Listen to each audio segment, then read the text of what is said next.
Olá, eu sou Isadora Cohen. E eu sou o Fernando Marcato. E esse é o Infracast, o primeiro podcast de PPPs, concessões e privatizações. Que na sua quinta temporada se consolidou como um veículo de geração de conhecimento para estudiosos, empresários e interessados no tema. Nossa entrevista de hoje é com o secretário de Educação do município de São Paulo, Fernando Padula. O Padula tem uma trajetória incrível na educação. Ele ocupou os mais diversos cargos no governo do estado de São Paulo, inclusive foi chefe de gabinete, secretário adjunto e também secretário de Educação no estado, e agora, nessa última gestão municipal, assumiu esse grande desafio que é coordenar a política educacional desse município que é o maior do Brasil. Nesse episódio a gente falou de concessões, falou de PPPs em educação, falou também de outras formas de parceria com organizações sociais, falamos da tecnologia, digitalização da educação, então vem conferir esse episódio que está muito interessante, que acho que vai agregar bastante coisa para quem tem interesse no tema. Olá! Nosso episódio de hoje é sobre um tema super especial. A gente que fala bastante sobre PPPs sociais e sobre entrar mais nesse universo, vai ter o privilégio de conversar com quem entende de educação. E para essa conversa, eu tenho a honra de receber Padula, que hoje é secretário de Educação no município de São Paulo. Mas o Padula tem uma história longa na educação, também foi chefe de gabinete no estado de São Paulo, enfim, e ocupou diversos cargos e sempre desempenhou de uma maneira brilhante todos eles. Então, por isso, Padula, eu queria te agradecer por ter aqui aceito o nosso convite. É quase inusitado, a gente nunca entrevistou um secretário de educação. Parece que esses mundos não dialogam e, na verdade, eles têm que dialogar, né? E até vocês fazem milhões de parcerias, talvez não as PPPs e as concessões, no setor de educação, e eu estou super feliz de poder te ouvir e de você ter aceito o nosso convite. Muito obrigada mais uma vez, viu? Obrigado, Isadora, Fernando, pelo convite, um prazer estar aqui. E eu acho que dialoga, assim, eu me lembro quando eu fui chefe de gabinete da assistência social do estado, tinha uma coordenadora, a Tereca, que tinha sido secretária de Educação de Campinas. E ela dizia o seguinte: olha, eu era tudo, secretária de obras, de abastecimento, de transporte, a última coisa que eu era secretária de Educação. E hoje eu me sinto um pouco assim. Então, só para dialogar aí com o que você falou, acho que toda essa parte de infra tem tudo a ver com a pasta de educação. Só na cidade de São Paulo nós temos 4.000 unidades educacionais. Caramba, 4.000 unidades educacionais e um monte de outras coisas que estão aí nesse bojo da educação, né? Enfim, e das parcerias. Padula, a gente se conheceu, e aí eu queria que você contasse um pouquinho da sua história, mas a gente se conheceu num momento super emblemático, que foi a construção, ou a tentativa de construção, de um título de impacto social. É mais um tema que, enfim, foi muito discutido e continua sendo na área de infra, eu imagino que também nas áreas sociais. E naquela época você estava, como eu disse, como chefe de gabinete de uma secretaria super poderosa, super potente no estado de São Paulo, e você participou muito ativamente desse episódio. Você também participou muito ativamente, foi aí, né, uma pessoa muito relevante em todos os desfechos de um episódio, como eu disse, importante, emblemático na educação aqui do estado de São Paulo, que foi o que eu estou chamando aqui de reestruturação do ensino e que culminou depois com a ocupação das escolas. Isso ganhou a mídia, enfim, Brasil afora. Mas esses são só 2 episódios, né? 2 lembranças que eu tenho aqui de uma história linda da sua trajetória. Conta um pouquinho pra gente, enfim, você, a infraestrutura, a educação, o estado, o município. Bom, eu comecei em 1999 trabalhando na Secretaria Estadual de Educação. E lá eu fiquei até final de 2002. Como assessor, então participei do programa de municipalização, trabalhei no programa Profissão, assessoria secretária, que na época era a professora Rose Neubauer, Depois eu fui ser chefe de gabinete da Secretaria de Assistência e Desenvolvimento Social do Estado, em 2003. Super novo. 23 anos, acho que eu fui ser chefe de gabinete. Magrinho. Segue sendo muito em forma. Bons tempos. Aí tinha mais cabelo, não tinha cabelo branco. E lá eu fiquei de 2003 a 2007. E peguei também 2 secretários. A professora Maria Helena Guimarães de Castro, que é uma referência em educação, mas tinha vindo, foi presidente do INEP e foi secretária executiva do MEC do ministro Paulo Renato, no governo Fernando Henrique. E veio ser secretária de Assistência Social, Assistência e Desenvolvimento Social aqui. Aí, depois ela foi ser secretária de Ciência e Tecnologia do governador Cláudio Lembo, né, quando o Geraldo Alckmin saiu. Ela me convidou até para ir para lá, mas eu falei, não, Marilena, eu gostaria de ficar aqui. Ela falou, mas não posso garantir que você vai ficar. Não, nem estou te pedindo isso, mas nós estamos fazendo um processo de reestruturação administrativa, eu queria poder continuar. O secretário que vier tem todo o direito de escolher. Mas veio o Rogério Amato, que acabou me pedindo para ficar, e nós acabamos nos tornando grandes amigos até hoje. Ninguém seria doido de te tirar, Padula. Mas é legítimo. Mas, e aí o Rogério acabou ficando também no governo Serra, né, depois. E aí eu continuei com ele. E depois a Maria Helena, já em junho de 2007, vai ser secretária de Educação. Aí começa uma pressão para eu ir para a educação, até que um dia o Rogério falou, não dá mais para resistir, então vou te levar lá para Maria Helena. Aí foi me levar na Praça da República, meio que me entregar e fala assim, mas vocês não vão trazer mais ninguém, né? O Padula fechou a porta. E aí eu fico na educação de 2007 até 2016.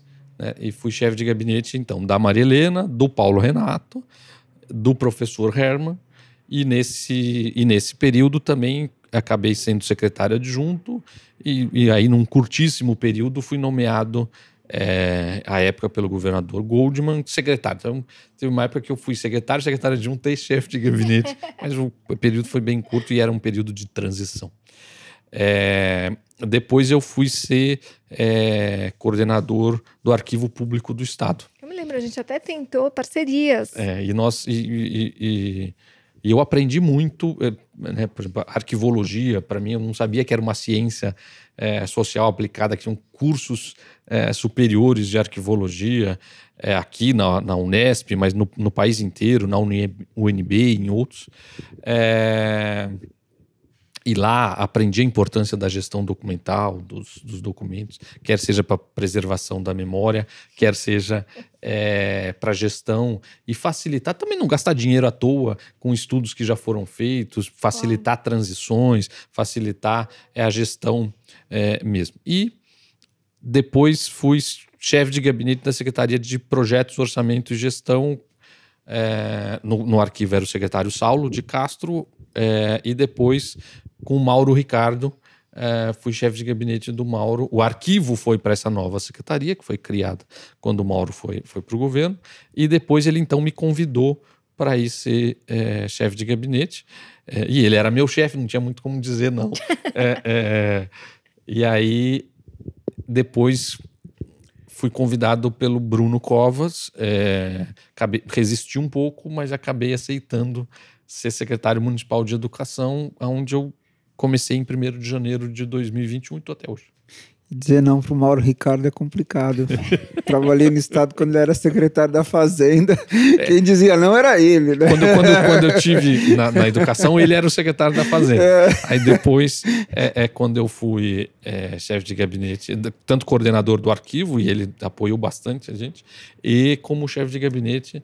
E eu gostei muito de trabalhar com o Mauro. Secretário de Fazenda bonzinho não pode ter, porque senão quebra o Estado. E o Mauro não tem nenhum problema em dizer não. Ele tem, fica feliz. Ele gosta. Ele logo que chegou lá, foi passear lá pelo palácio e viu uma armadura na Casa Militar. Mandou colocar bem na porta da sala dele, que era para mostrar onde que tá chegando. Quem ia dizer não. Representar. Olha só, doutor Mauro Ricardo, fica aí o nosso convite para que o senhor seja nosso entrevistado em breve. Exatamente. Né? Mas, Padula, eu queria agora dar um salto. Enfim, essa carreira aí, poxa, dedicada ao serviço público e à educação. A gente conversava aqui um pouco, porque, lógico, o nosso tema aqui é falar de parcerias público-privadas, né? Mas a educação parece que ela tem uma configuração, né, em especial aqui em São Paulo, que, vamos dizer, a gente não está falando de milhões de PPPs, como a gente conhece, mas você me dizia que hoje uma parte relevante das escolas já tem algum tipo de participação de organizações, né? Como que funciona esse mecanismo? Como que são esses arranjos que não são PPPs, mas que têm a participação privada? Eu vou usar aqui, pontuar algumas, depois vocês veem o que vocês querem explorar mais, né? Mas eu vejo parcerias entre o poder público e ou organizações não governamentais ou o setor privado nas creches. Né? Quantas creches são? Na rede, quero dizer. São 2.500. Né? Bastante coisa tá aí sobre o seu guarda-chuva. Né? Na parceria nos CELS, na parte cultural e esportiva, em PPP mesmo de construção, que a gente está começando um exemplo. No programa, aí é uma contratação, mas no programa de material e uniforme, e mudando o velho modelo de licitação centralizada. São algumas das possibilidades, e agora a gente está tentando pôr de pé uma PPP de manutenção. Bom, então, mas como você falou das creches, né? Só fazer como vício de quem passou pelo arquivo público, história. Outro dia eu fui pesquisar um pouco a história das creches na cidade, né? Porque, como vocês sabem, as creches nascem na assistência social, né? E é com a LDB de 1996 e aqui em São Paulo, a partir de 2002, que as creches passam para a educação. Tá. Justamente na ideia do quê? Quer dizer, não apenas, e é relevante isso, ser um espaço para a mãe poder trabalhar, uma mulher, mas também a importância educacional e pedagógica para a criança neste espaço. E hoje a neurociência mostra a plasticidade do cérebro, a importância das interações, dos estímulos, das brincadeiras, justamente neste período do 0 aos 6 anos, que é onde a criança precisa ser mais estimulada. Ai, Padula, eu tô super gostando desse tema, porque o Felipe acabou de fazer 5 meses e eu tô nesse dilema. Me conta mais.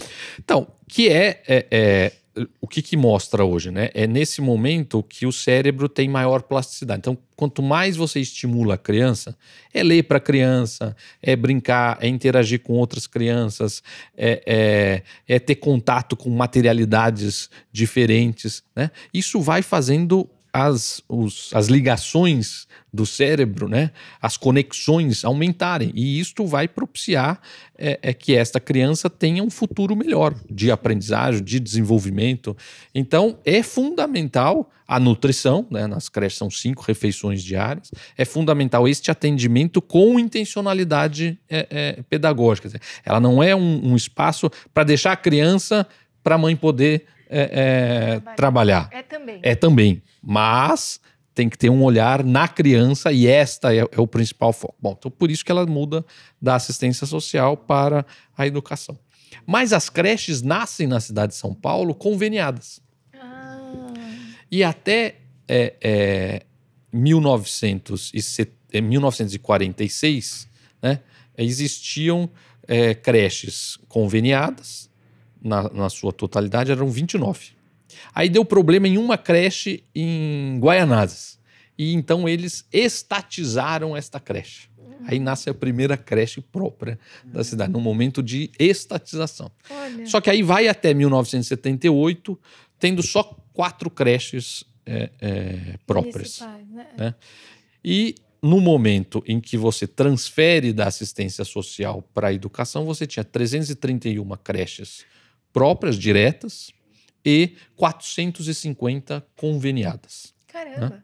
Hoje você passou a ter 389 creches diretas e 2.300 creches conveniadas. Que interessante. O que possibilitou que a cidade de São Paulo, que já chegou a ter 120 mil crianças na fila de creche, hoje não tenha nenhuma criança na fila. Hoje a fila está zerada na cidade de São Paulo. Então essa é uma boa parceria, que não é uma PPP no estrito acepção da palavra, mas é uma parceria entre a sociedade civil e o poder público. É uma creche pública, gratuita, que faz um serviço público, mas é da organização da sociedade civil. E aí você dizia que tem 2 modelos, é isso? Explica, a gente tem modelos que são prédios públicos, e aí você coloca o privado para gerir, e tem modelos que são 100% da iniciativa privada, né? Ela se credencia para oferecer isso, né? E também como que você seleciona esses parceiros, né? Então, são 3 modelos, na verdade. São as diretas, indiretas e as conveniadas. Então, a direta é prédio público, concurso público, servidor público. A indireta, prédio público, gestão da OSC, Organização da Sociedade Civil, Lei 13019, o marco regulatório das organizações da sociedade civil. Professores fornecidos, ou seja, contratados pela organização. Tudo, tá? Professor, material, o pratinho, o copo, e o outro que o prédio é da organização ou alugado pela organização. E aí tem um segundo repasse do poder público para garantir. E isso acontece muito na periferia e nas franjas da cidade, onde normalmente você não tem terrenos com os espaços adequados e você tem que alugar casas e fazer uma adaptação. Claro que você tem que ter um solário, você tem que ter uma área externa, mas aí você faz espaços para um número menor de crianças na cidade. Então são esses os 3 modelos aí de atendimento. Todos ficam 10 horas diárias, das 7 às 17 horas. E agora nós estamos fazendo um projeto piloto de 13 creches das 7 às 19. Um é das 7 às 17, é o padrão para todos os 3 modelos. Integral, 5 refeições. E agora nós estamos fazendo esse projeto piloto em 13 regiões, né, que são as 13 regionais da educação, para testar por 12 horas. E depois vamos avaliar para pensar se vale... se deu certo, aí vamos pensar em expansão e um plano de expansão. Mas acabou de começar, dia 1º. E como que esse modelo, ou seja, por que você escolhe esse modelo ou por que você escolhe, de repente, fazer uma PPP de fato? Né? Se você puder contar para a gente quais são os projetos de PPP que tem no município e qual que é essa escolha, né? Qual que é o dilema, por que escolher um ou outro, ou se você acha bom escolher um pouquinho de cada, né? Conta pra Esse gente. modelo, Fernando, já vinha histórico, quer dizer, desde o século passado, mas vem de governos de diferentes ideologias, né? Passou por governo do PSDB, do PT, do PSD, do MDB, e foi com este modelo que a cidade conseguiu esse marco de zerar a fila de creche, que é um marco substancial para a cidade, uma cidade do tamanho de São Paulo, que é um país. Quer dizer, eu estava vendo outro dia que saiu o censo. Se nós pegarmos 5.570 municípios que tem no Brasil, pelo número de alunos que nós temos, nós seríamos a 15ª cidade do país. Cidade do mundo, né? Só os alunos, só os alunos. Só os alunos da rede. Entre os 5.500 municípios do Brasil, nós seríamos a 15ª mais populosa daqui. Só de alunos. Bom, mas aí... Lembrando que a cidade é o 2º maior orçamento do Brasil, né? não é isso? É maior que qualquer estado. União, Estado de São Paulo, município de São Paulo. Eu não sei se Minas ou Rio passou. Acho que é pau. Mas é muito próximo. É próximo, né? É impressionante. Bom, mas aí, então, esse aqui foi um modelo que a gente deu continuidade, né? E agora também a gente olha aqui, né, só 2 desafios. Um, continuar com a fila zerada, porque as crianças nascem e migram também de regiões. E o outro, investir na qualidade. Quer dizer, então, garantir salários. A gente, por exemplo, o salário da conveniada era 2.800, agora é 4.450, né? Isso faz uma pressão orçamentária. O horário de formação, 4 horas de formação, programa de formação, materiais, recurso para ter autonomia nas unidades para comprarem materiais para as unidades. E também agora estamos implantando um sistema de prestação de contas online para garantir maior rigor e transparência na prestação de contas dessas unidades. Bom, e aí a PPP, né? Quer dizer, então esse é um modelo de parceria, mas não uma parceria tradicional de PPP. O prefeito Bruno Covas, quando candidato à reeleição, criou um programa de governo e no programa de governo estava lá a construção de céus. E eu herdei, quando eu chego, portanto eu tenho a tarefa de construir. E isso depois está escrito também no plano de metas da cidade, que é uma lei, né? São Paulo tem isso, além do PPA, todo prefeito tem que montar um plano de metas, encaminhar para a Câmara, que vira uma lei. E lá está a construção. E aí, nesse momento, quando a Isadora pediu para eu fazer aqui um retrospecto, passando pela educação, me lembrava do modelo de PPP de Belo Horizonte, que lá na 2012, 13, 14, fez a PPP de manutenção, de construção de escolas, creches e escolas, né? Para construir e manter.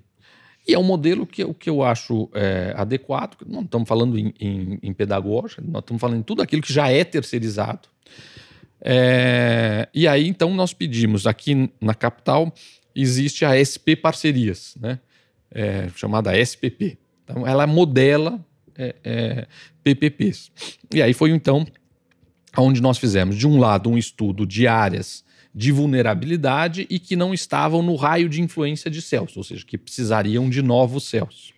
E pedimos para que eles fossem, então, modelar uma PPP de manutenção. Porque existe já evidência, vocês sabem disso muito melhor do que eu, que os diretores, no mínimo, se desoneram em 25% no modelo de PPP, em relação às atividades que eles têm numa gestão tradicional, que ele tem que cuidar da limpeza, que ele tem que cuidar da merenda, que ele tem que cuidar da manutenção do banheiro, enfim, que ele tem que estar...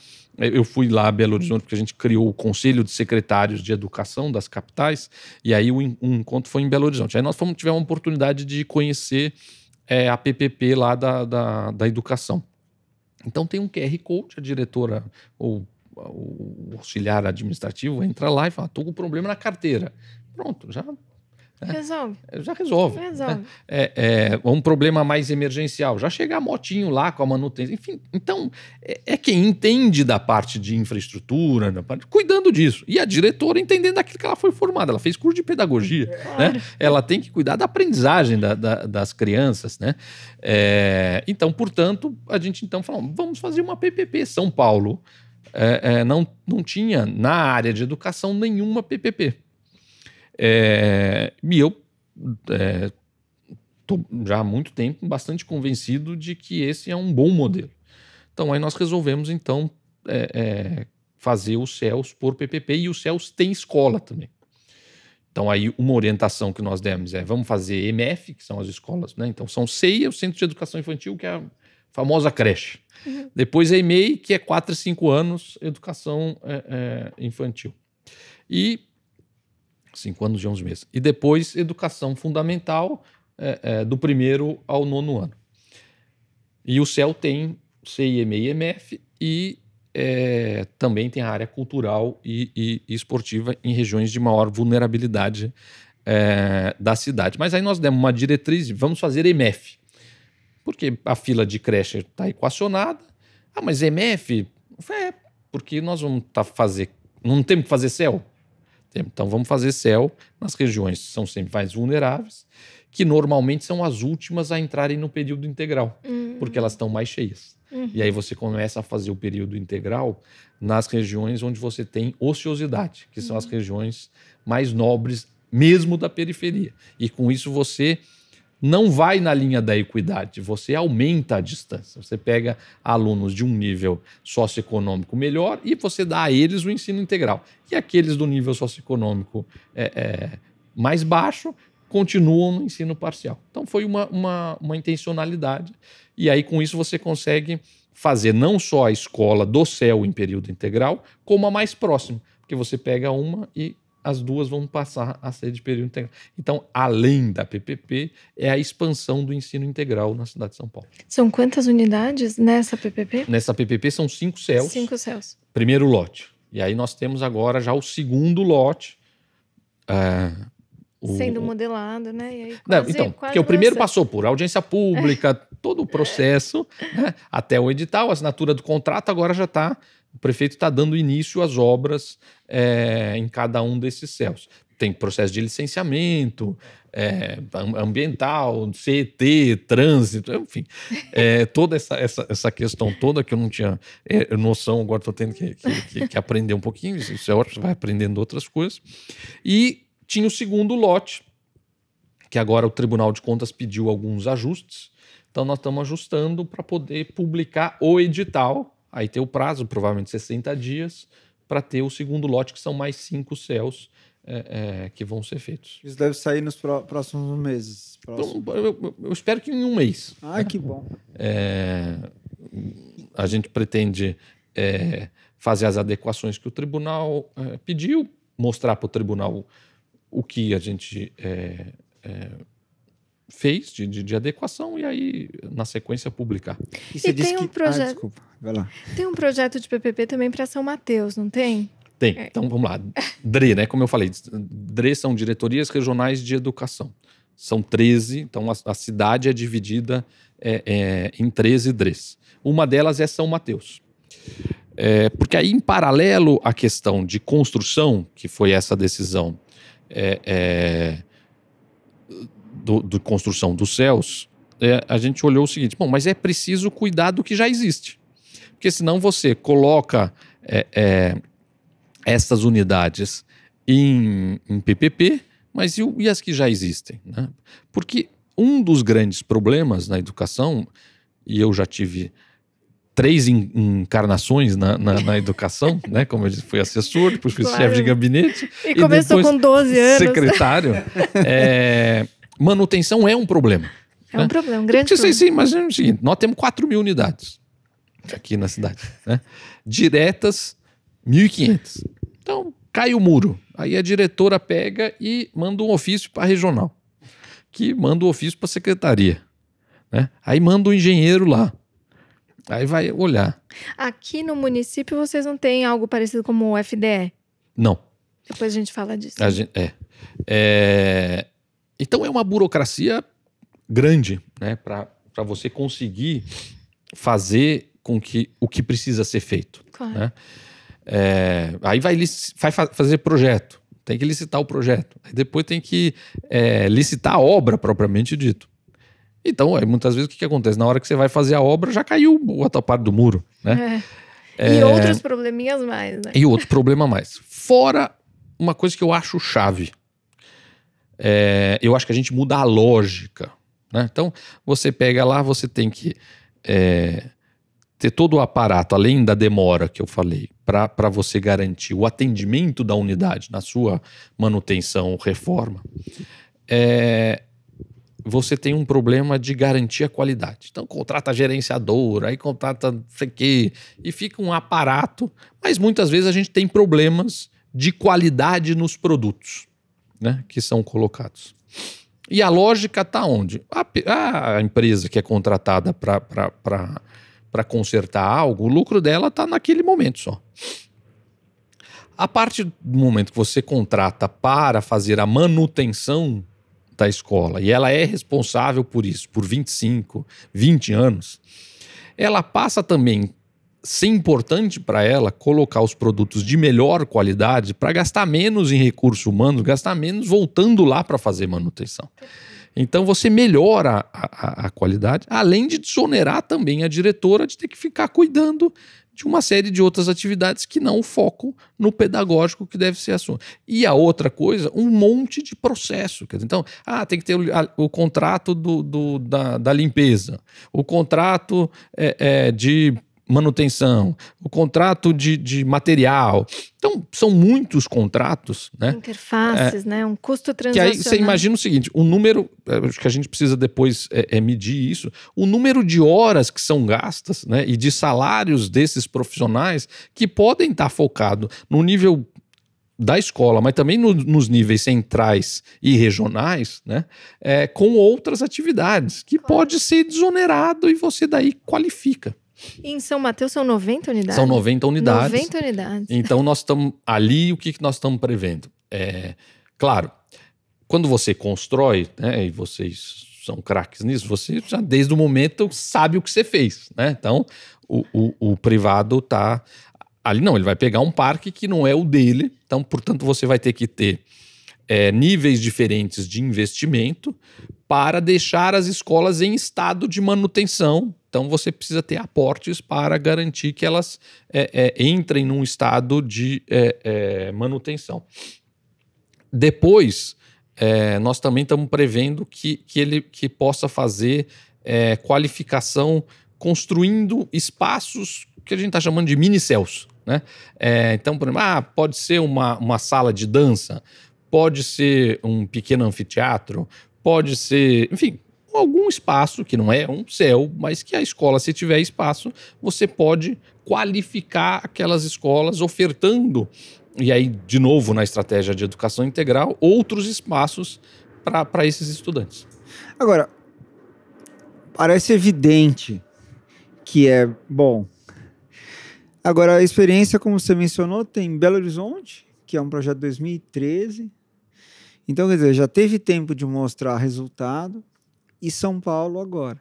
Uma tentativa em Recife, uma tentativa em Contagem que foi, inclusive, suspensa. Né? Então, quer dizer, por que demora tanto? Porque, por exemplo, você pega em outros setores, né, rodovias, enfim, outros, mesmo saneamento e tal, o mercado de participação da iniciativa privada aumentou. Tem um crescimento. Agora, nesse tema da infraestrutura social em escolas, né, em especial, que até do ponto de vista da engenharia não é tão complexo como talvez seja um hospital, né, ou um presídio, né, em função da operação, por que você acha que isso não andou ou demora tanto para andar nesse fórum de secretários que você disse, de secretários municipais? Onde que estão os entraves? É dinheiro? O pessoal tem uma percepção que é mais cara? Resistência? De onde está o entrave? Olha, aqui daí eu vou fazer uma reflexão mais acadêmica, de hipóteses. Imagina o seguinte: primeiro, estruturar uma PPP dá trabalho. Né? E precisa ter competência. Então, você imagina, São Paulo é um município grande e tem uma SPP. Né? Outros municípios não têm, né? Então não tem essa capacidade instalada no município. A outra, né, também tudo dá trabalho, né? Mas vamos dizer, o mais tradicional, que é vou lá, construo, vai todo mundo já mais ou menos sabe fazer. A PPP não, é algo novo. E esse processo de estruturação pode demorar, né? E eu acho que tem problema de descontinuidade de governo mesmo, né? E mudança de secretário. Então, isso pode também contribuir. Além disso, num passado recente, nós tivemos 2 crises econômicas fortes, que podem ter contribuído, eventualmente, até para fracassos de editais que tenham sido colocados na rua. E vocês vão saber dizer melhor do que eu, mas porque não garantiu uma previsibilidade de quem teria que investir. Então, essa é uma outra hipótese. Então, e eu acho que também precisa ter um pouco de ousadia e ir criando experiências que possam ser replicadas. Você não viu uma grande resistência à ideia, então? Não é que assim, haja aquela coisa, sou contra a privatização. Quer dizer, lógico que tem esse discurso, mas não te parece que haja essa resistência? Eu acho que isso já está superado. Está superado. Claro que pode sempre ter, mas vamos lá, por exemplo, aqui, objetivamente falando e de forma muito transparente. No caso dessa PPP dos céus que nós estamos falando, né? Nada que está previsto na PPP era feito pelo poder público diretamente.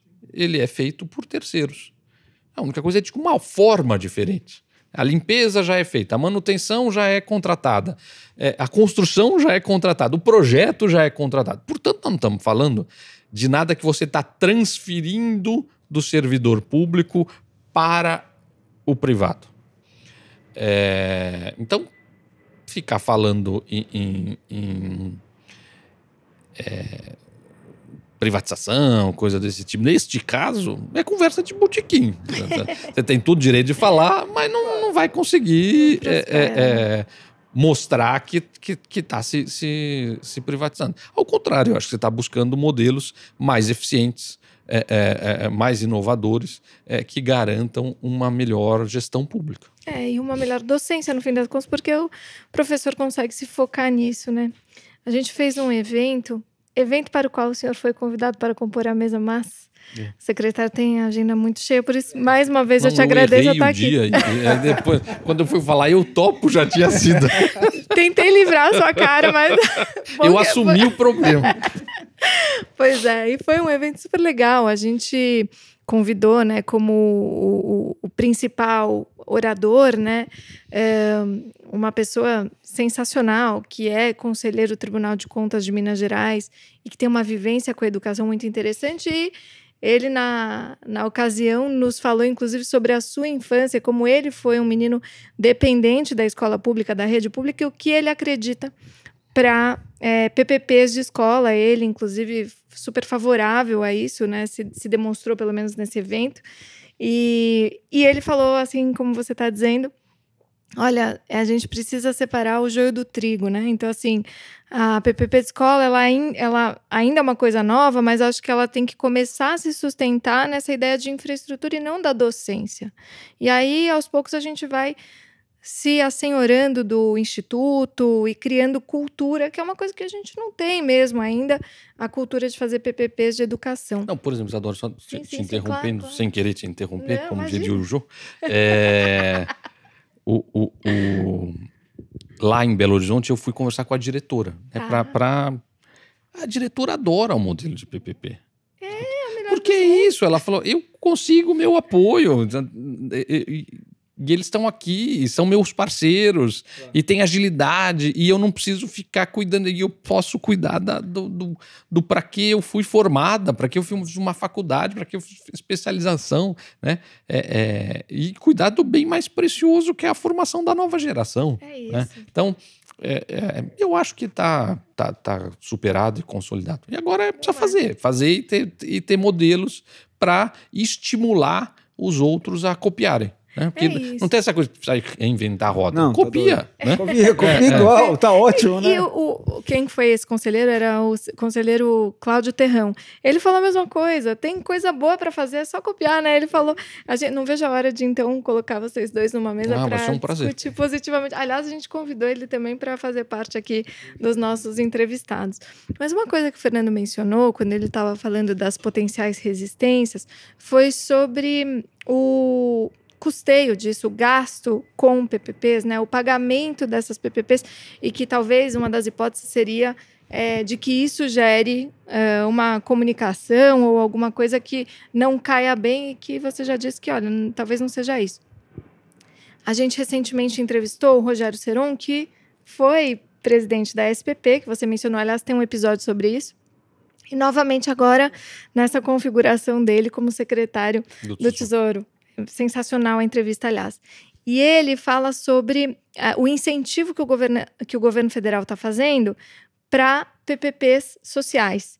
E uma dessas medidas é justamente você alterar uma regra para as PPPs relacionada ao comprometimento da receita corrente líquida. E aí, enfim, ele explica para a gente que agora o indicador só vai ser comprometido com novas despesas, ou seja, aquilo que já for relacionado à despesa, ao custo da manutenção, da conservação de escolas, por exemplo, não entra nessa contabilização do percentual que pode ser comprometido da receita corrente líquida do ente. Me conta, e aí nessa esteira, como que é financiado, eu acho que vale a pena falar, financiado o sistema de educação, para que a gente vá se aculturando sobre isso, e as PPPs também, da onde vem essa receita, da onde vem, toda a cascata de pagamentos que, no fim das contas, custeia, né, todos os serviços de educação. De uma maneira bem simples, né? Então vamos lá. O grande financiamento da educação hoje é o Fundeb. Né? Então, pega a receita de impostos, tem um fundo e a redistribuição pelo país. E aí, cada ente tem também a sua lei dos seus impostos, no caso ISS. Então, na cidade de São Paulo, embora a Constituição fale em 25%, a nacional, tanto o Estado quanto a Prefeitura tem 30%. Né? No caso da Prefeitura, lá atrás, a prefeita Marta Suplicy fez uma mudança justamente para incluir algumas ações da educação, mas que não cabiam, quer seja a parte do CEL cultural e esportiva, quer seja material, uniforme, algumas outras ações. Então, reduziu de 30 para 25, mas aumentou de 5 para 6. Tá. Então, passou a 31. Né? Então, só que 25 está vinculado ao que eles chamam de desenvolvimento da educação e 6% em educação, mas de uma forma mais ampla. E o recurso sai exatamente do que igualzinho já era, né? Porque você já tinha um pregão de limpeza, você já tinha contratos de manutenção, você já tinha contratos de construção. A única coisa é que você está mudando a forma, né? Com aportes, com contraprestação, CAPEX, OPEX. Gostei, o Padu tá especialista. Mas, não é diferente do que você já usava. Né? Eu tenho uma impressão que nós não vamos ter economia com a PPP, nós vamos ter aumento de eficiência. Perfeito. Tá? Mas depois vamos medir, vamos fazer análise, pesquisa, vocês podem inclusive ajudar a pensar quem pode fazer isso precisamente. Mas eu acho que a análise que a gente tem que fazer não apenas comparar esse custo com aquele custo, mas comparar o que estava envolvido na gestão disso. Né? Quantas pessoas, com que processos, quantas horas de dedicação àquilo, quantas licitações. Você pega um processo de licitação, começa lá com o pedido, memorial descritivo, orçamento, aí vai para o jurídico, aí tem que dar parecer, aí vai o outro processo, aí faz a mesma. Aí depois você tem que ter um gestor de cada contrato, aí um fiscal de cada contrato. Enfim, é toda uma engrenagem que hoje não está dimensionada de custo e que, portanto, não pode ser, essa discussão também não pode ser simplória, né? Pegar, olha, esses aqui eram os contratos que eu tinha, agora eu tenho esse outro contrato aqui, quanto é um para o outro, né? Vamos fazer a avaliação, então vamos fazer com profundidade, né? E séria, né? E eu acho que precisa fazer sim. E verificar isso também. Qual é o tempo de resposta? Né? Quer dizer, um telhado que ficou com problema, um muro que caiu, né? Quanto tempo de resposta você leva para dar para essa escola, né? Porque é o ritmo da burocracia e da administração. Quanto tempo você vai levar numa PPP, né? Então, que eu acho que é o grande ganho de eficiência. E a minha hipótese é que nós vamos ganhar muito em eficiência. E vamos ganhar desonerando pedagogo de atividade de infraestrutura e administrativa. Com certeza. Você acha que, enfim, tem alguma limitação para você ter uma rede municipal ou estadual gerida por meio de PPP? Você acha que você diria assim, não, dá para fazer 15%, 20%, 30%? Ou em tese daria para fazer tudo se quisesse? Assim? Qual é a sua visão? Fernando gosta do Instituto, você vê que ele defende. Vamos olhar São Mateus, né? Vamos olhar São Mateus. Construção nova, ok, tá. E nós estamos querendo fazer esse modelo de manter uma rede que já existe. Aí pegamos uma das 3 em região mais vulnerável, 90 escolas, para fazer essa manutenção. O desejo, né, é justamente virar a chave, quer dizer, que você possa garantir esse padrão de qualidade, não para algumas, mas para todas. Mas você começa a política pública fazendo um projeto piloto, tudo bem, nós estamos fazendo um piloto de 90 escolas. Um pilotão, né? Pilotão, né? Muitos municípios não têm 90 escolas, mas para o tamanho de São Paulo, para a realidade, é um piloto. E aí avaliar, se debruçar, fazer comparações, tal. Mas enquanto horizonte, né, eu acho que como a minha hipótese é de que nós vamos ganhar eficiência, nós vamos desonerar diretores de escolas, a equipe pedagógica, é que esse modelo deve ser expandido. Mas essa é a minha hipótese. Eu estou estou pregando para convertidos, não vale. Não vale. Mas vamos fazer, primeiro pôr o piloto de pé, porque hoje não tem. Seria inédito do ponto de vista de Brasil. Mas eu acho que é um modelo daí replicável, inclusive com consórcios de municípios menores e tal. Os estados estão falando nisso, São Paulo está falando, Minas está falando nisso também. Né? Já é um assunto que vem, volta, né? E tal, e fala, é difícil modelar, não sei o quê. E pela primeira vez nós chegamos numa modelagem, né?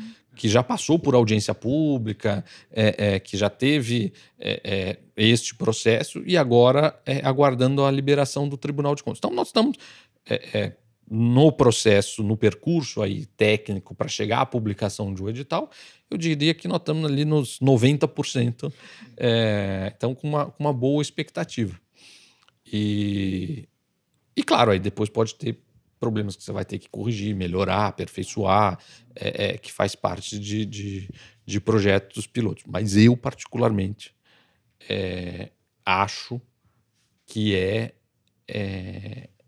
a mudança de padrão para este assunto deixar de ser um assunto na educação. Quer dizer, para a gente não ficar discutindo o muro, a descarga, claro, a torneira, o telhado, a quadra. Ele tem que estar em bom estado. Não está em bom estado, multa a pena, né? E acabou. Quer dizer, pronto, você vai... e vamos focar na aprendizagem das crianças. Acho que eu vou roubar uma pergunta sua, porque o doutorado dele é sobre isso. Mas você falou algumas vezes sobre o Tribunal de Contas, né? E contou também que nessa etapa de modelagem desses projetos, tem muitos diálogos que precisam ser feitos. O Fernando é um estudioso dos stakeholders. Os stakeholders, né? Os atores que, enfim, se relacionam em alguma medida com aqueles ativos, né? Enquanto ele estava secretário em Minas, ele teve diversas vivências relacionadas a isso, inclusive com populações, comunidades tradicionais, populações quilombolas, enfim, minorias das mais diversas possíveis, e sempre zelou muito por esse diálogo, enfim. E eu acho que você também é uma pessoa que tem uma experiência com esses diálogos e entende como isso é relevante. Me conta um pouquinho como que tem sido o diálogo com os diversos stakeholders, e aí alunos, professores, né, todo o corpo docente, Tribunal de Contas, Ministério Público, o que é desafio aqui? Fornecedores, que na verdade você também vai substituir, né? Aqueles fornecedores por um único, né? Como que é? Eu acho que é toda uma rede ecossistema. Você tem desde o estudo para definir aonde se vai fazer um novo céu, e diálogo com essas comunidades. A gente tem uma vantagem nesse tema, que é o seguinte: todo mundo quer um céu. Não é um presídio, é uma escola. E ainda uma escola que tem piscina, bacana, tem ginásio, tem, enfim, uma série de... E não tem tarifa, né? Não, é de graça. Então ele é um oásis nesses locais, né? Mas tem que ter esse diálogo. Muitas vezes lá existia um campo de futebol que vai deixar de ter, mas vai ter uma quadra que a população vai poder usar e tal, mas são diálogos que precisam ser. Aí tem os formais, né? E para isso, por exemplo, a Secretaria da Educação não teria condições de modelar uma PPP, ela não tem expertise para isso. Se você fosse estruturar a secretaria para ter profissionais com condições, eu não sei quanto tempo a gente levaria para isso. Então, a existência da SPP, né, da São Paulo Parcerias, que foi presidida quando a gente começou, era o Rogério Seron, e hoje o Guilherme Bueno de Camargo, que é ex-procurador-geral do município. Competentíssimo também. Os dois, né? E que foi adjunto quando eu fui chefe de gabinete da educação no estado. Sim. Mas tem uma historinha do Guilherme que é o seguinte. Conta. Quando a gente gosta dos Bruno convidou a mim e a ele, né? Ele para ser secretário da Fazenda e eu para ser secretário da Educação. E a gente se encontrou.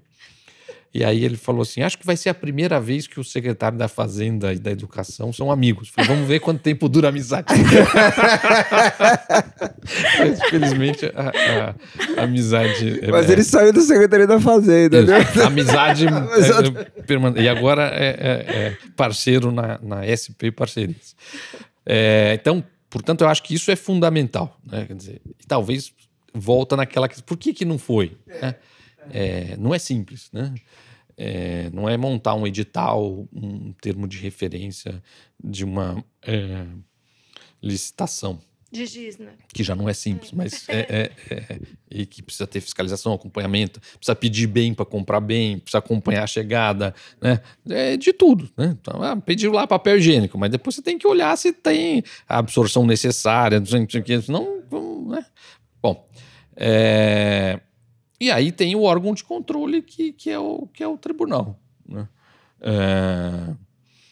A Câmara aqui também é muito atuante, né? Mas a Câmara, assim, eu tenho que ir lá periodicamente prestar contas, passar... e eles também têm requerimentos, pedem audiência. Então, mas nesse caso, especificamente, não. Aí o tribunal, sim, que ele faz toda a análise prévia, né? Faz sugestões e que a gente acata para fazer andar, seguir as orientações que o tribunal tem, né? Muito bom. Olha, eu queria aqui ficar conversando sobre outras tantas coisas, porque a gente poderia falar mais sobre as organizações, né, da sociedade civil, a gente poderia falar mais sobre o credenciamento, a gente poderia falar mais sobre as PPPs. E você tem tudo aqui, né? Você tem um universo de experimentação maravilhoso. Eu estou ansiosa para saber depois como a gente vai conseguir mensurar mesmo, né, fazer esse estudo de qualidade de cada um desses modelos e depois fazer uma comparação. Tô ansiosa para que isso aconteça. Infelizmente, a gente tem que acabar, só que eu não quero acabar. Como que a gente faz? Não, né? Faltou você falar do negócio do app. Do material uniforme. Do material que, né, parece uma coisa legal. Simples, mas é muito então, interessante.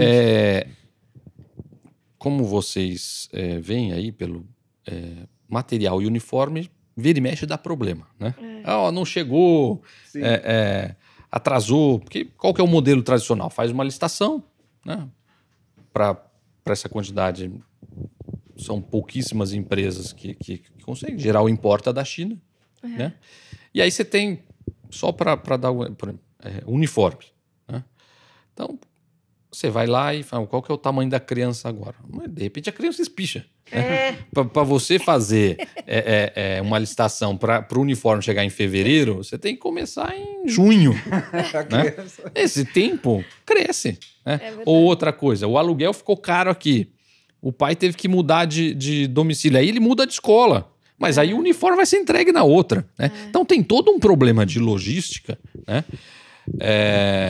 Então todo ano é essa questão. Aí, aqui na capital, já o prefeito Bruno Covas e o secretário Bruno Caetano tinham lançado a proposta do aplicativo.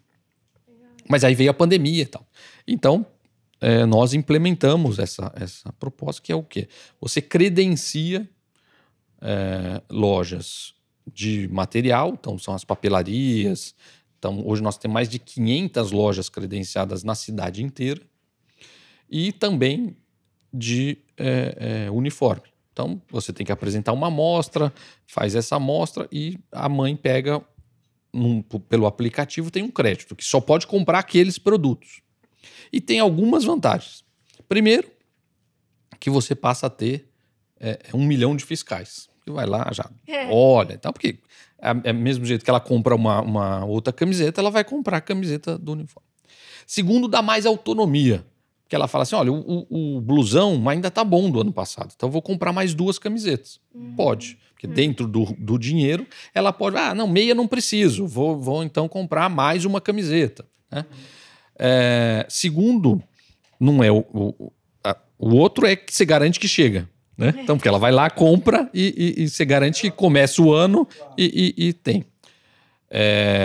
Embora nós tenhamos tido problema no início com um aplicativo que não dimensionou a carga de pessoas entrando, mas depois resolveu e agora tá ok.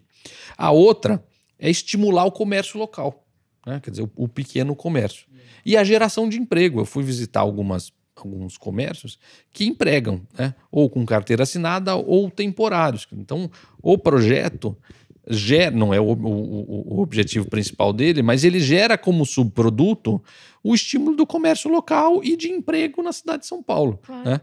E, ao mesmo tempo, resolver o problema de logística e descentraliza o recurso e dá autonomia para a família. Né, para decidir, né, e o poder chegar lá e falar, não, eu vou comprar. Não chega uma coisinha pronta, não, eu vou lá e vou decidir se eu quero mais camisetas, se eu quero mais lápis, se eu quero mais giz de cera, né, o que está precisando. Já que a gente abriu mais um tempinho... Eu tenho uma última pergunta. Olha lá, não, a gente tem várias últimas perguntas. Tá, você faz uma, eu faço uma. Tá, faz primeiro, vai. Olha lá, a gente tá brigando aqui. Última palavra. Última... Sim, senhora. Sim, senhora. Eu queria saber, você falou de pandemia, né? Eu acho que a pandemia na educação deve ter escancarado o tema da educação à distância e da digitalização, né? A gente vê em alguns outros estados, falando em PPPs, mas também processos que não são necessariamente PPPs, mas que é um trabalho de você trazer, por exemplo, fibra ótica, digitalização para prédios públicos e, obviamente, a educação costuma ser uma das prioridades, né? Mesmo fornecimento de tablet, né? Fornecimento de tablet, enfim, isso também tem sido pensado. A gente conhece a experiência do Piauí, do Mato Grosso do Sul, que tem esse tipo de experiência. Como que isso, enfim, aqui em São Paulo está sendo visto e se isso, de repente, poderia até ser embarcado? Eu entendo que não seria embarcado numa PPP de escola, né? Porque a escola é na ponta, mas nos serviços regionalizados, né? Que é o caso do app, mas enfim... Como que isso está sendo pensado? Como que vocês veem esse tema? Então, vamos lá. Eu acho que tem 2 questões. Uma, assim, se tem algo positivo da pandemia e tem esse movimento disruptivo em relação à tecnologia e na educação, né? o Mário Sérgio Cortella costuma dizer que o aluno é do século XXI, o professor do XX é a escola do XIX. E é mais ou menos assim, a carteira, todo mundo enfileirado. E mostrou. A outra questão é assim, o professor é insubstituível. Quer dizer, a tecnologia não vem substituir o professor, ela vem apoiar o professor. Sim. E a importância da escola presencial, né? Pai e mãe viu o quanto é difícil a vida do professor nesse período de pandemia. O que é positivo, que também ajuda a sociedade a valorizar o professor, que no Brasil é pouco valorizado. No Japão, o imperador se curva ao professor. Bom, então, eu acho que essa é uma questão, a tecnologia como apoio para o professor, como outras... Aluno não é robô, eles não aprendem todos ao mesmo tempo, com a mesma velocidade, né? E aí você precisa abordar de formas diferentes aquele determinado conteúdo, e a tecnologia ajuda muito isso. Né? Fora que ela deixa mais lúdico, mais interessante. Você, em vez de olhar uma foto chapada num livro, você pode ver um vídeo, né? Enfim, uma imagem tridimensional. Você tem uma série de possibilidades e que a tecnologia tem. E aí, para isso, você tem que investir em formação de professor, que alguns são analógicos, outros digitais. E a geração que está vindo de alunos, todos digitais. E aí é preciso olhar para a questão da tecnologia, que eu acho que se divide em duas questões. Uma de infraestrutura tecnológica. E aí é a infraestrutura que vai desde, por exemplo, você deixar uma sala com computador, projetor, para ser mais interativa, né? Além de ter um laboratório. É você ter equipamento na mão do estudante. No passado você ia a uma biblioteca, hoje você vai no tablet e pesquisa, mas uma parte, 54% dos nossos estudantes são do CadÚnico. Né? Então, ou o poder público dá este acesso, ou ele não vai conseguir ter recurso para ter. Então, é o equipamento. Na escola, é o equipamento para o estudante. A outra, na linha de conectividade, é a questão, quer seja de Wi-Fi, né? E quer seja de velocidade, né? Do link. E isso precisa ser permanentemente atualizado. O outro é formação de professores.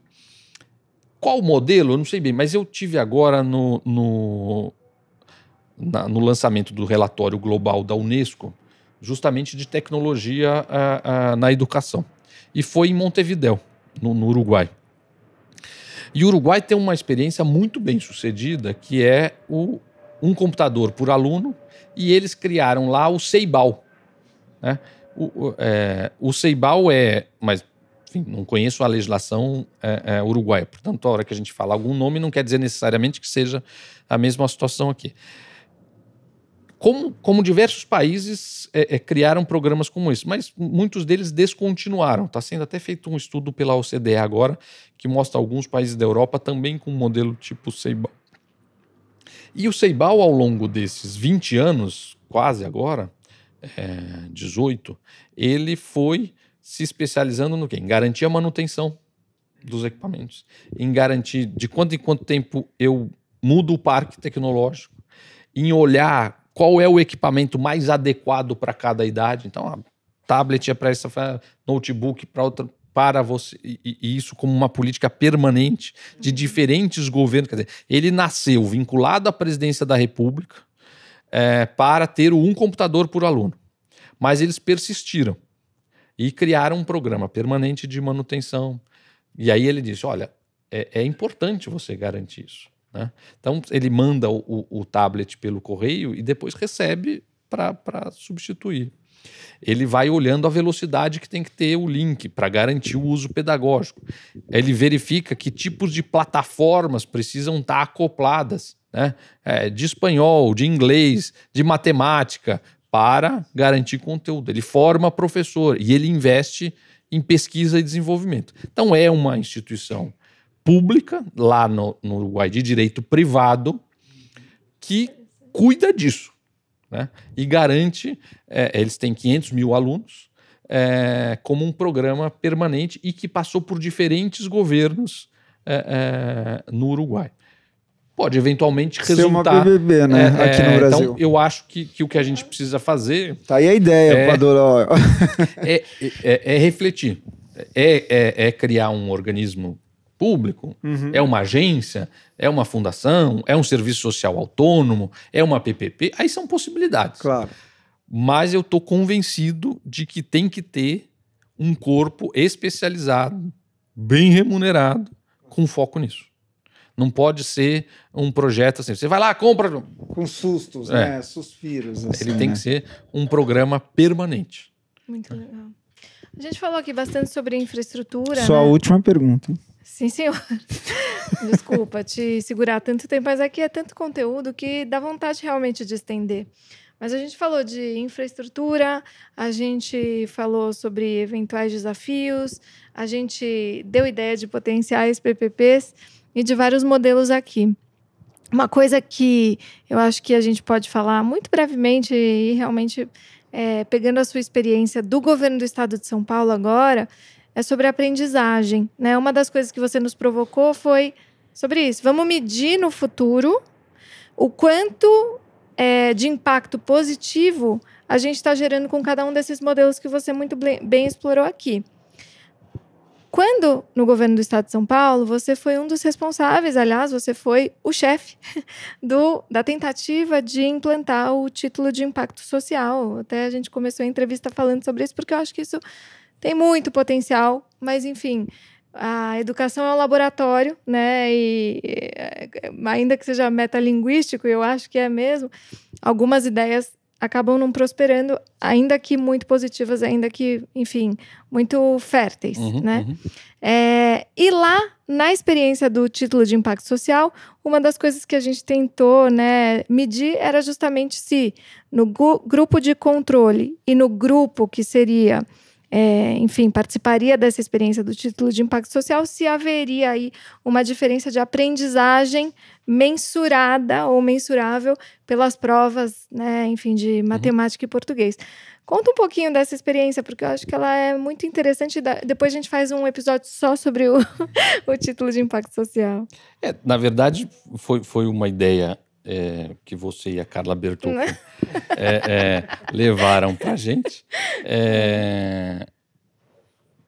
Vinha da Inglaterra, né? De criar um modelo de impacto social justamente de apoio às unidades, e é um modelo que é interessante porque ele só remunera no sucesso. Né? Isso. Portanto, se não desse certo, ele não se remunera. Né? Acho que também tentou-se fazer alguma coisa com a Fundação Casa, no sentido de reinserção de jovens em conflito com a lei. Portanto, me parece bastante interessante que a gente tenha formas... porque qual que é o grande desafio que a gente tem? Né? Nós conseguimos, ainda que tardiamente, superar o desafio do acesso. Sim. Né? Então, as crianças do ensino fundamental, agora já na creche, estão na escola. Agora nós temos o desafio da qualidade, ao mesmo tempo em que ela tem que estar mais atrativa para o jovem a escola. O professor é insubstituível e a pandemia mostrou isso. Mas nós precisamos garantir equidade, né? Nós precisamos garantir que os alunos aprendam, quer sejam alunos com maiores condições socioeconômicas ou com menor condição socioeconômica. E é preciso aprender com boas experiências, escolas ajudarem umas às outras, você ter formas de colaboração que nesse podem ecossistema, né? criar aí. Claro, cada realidade, cada território é o seu e você tem que olhar essa peculiaridade. Mas é possível, né? E nós temos que dar esse salto, né? Que garantir a qualidade com equidade, né?